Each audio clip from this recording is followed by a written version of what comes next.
Henry Wellcome was born in 1853 in a log cabin in Wisconsin, USA. His father, Solomon Wellcome, was a farmer and devout church minister, a man who instilled a strong work ethic in his family.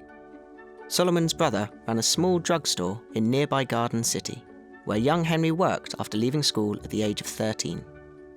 Working amongst the bottles and jars of chemicals, the practice was to give Henry a profound and lasting interest in medicine. With opportunities to wander in the rural countryside, young Henry developed a keen interest in the Native American population. When he one day discovered a flint arrowhead, the discovery brought significant inspiration, a revelation that would spur a lifelong interest in collecting cultural and anthropological objects. He soon broadened his career in medicine by enrolling in the Philadelphia College of Pharmacy in 1871. After graduating, Wellcome worked as a traveling salesman for a New York pharmaceutical company and journeyed to Central and South America in search of new sources for medicines.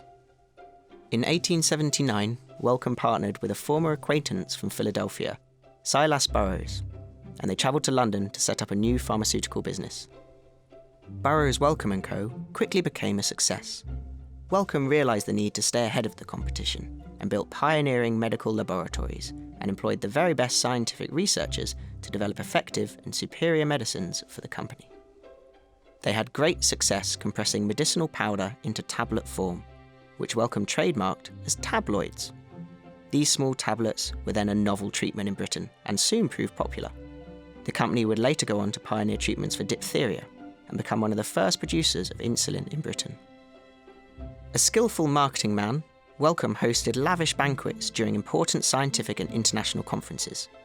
He would arrange gifts and souvenirs for delegates and celebrities, such as the famed Burroughs Wellcome & Co. medicine chest, packed with the company's finest compressed medicines. Within just a few years, the flourishing company had relocated to an old paper mill in Dartford to manufacture medicines at greater volume. Overseas branches were also rapidly established in places as far away as Sydney, New York, Cape Town, Shanghai, and Bombay. As the ambitions of his business grew, so too did Wellcome's collection of objects. Crates of artefacts from around the world regularly arrived at his London offices. Most, however, remained unopened for years. A clear plan for their cataloguing and display was never properly devised. Over the course of his lifetime, Wellcome would amass over 1.5 million books and objects. The aim, according to Wellcome, was to illustrate the development of the art and science of healing throughout the ages. In 1932, Wellcome bought a site on Euston Road and built the Wellcome Research Institution to house 2 of his new research laboratories and a small history of medicine museum. Just 4 years later, in 1936, Henry Wellcome died at the age of 82. From modest beginnings, he had built a pharmaceutical empire and pioneered medical research around the globe. Following his death, he left directions in his will for the creation of the Wellcome Trust.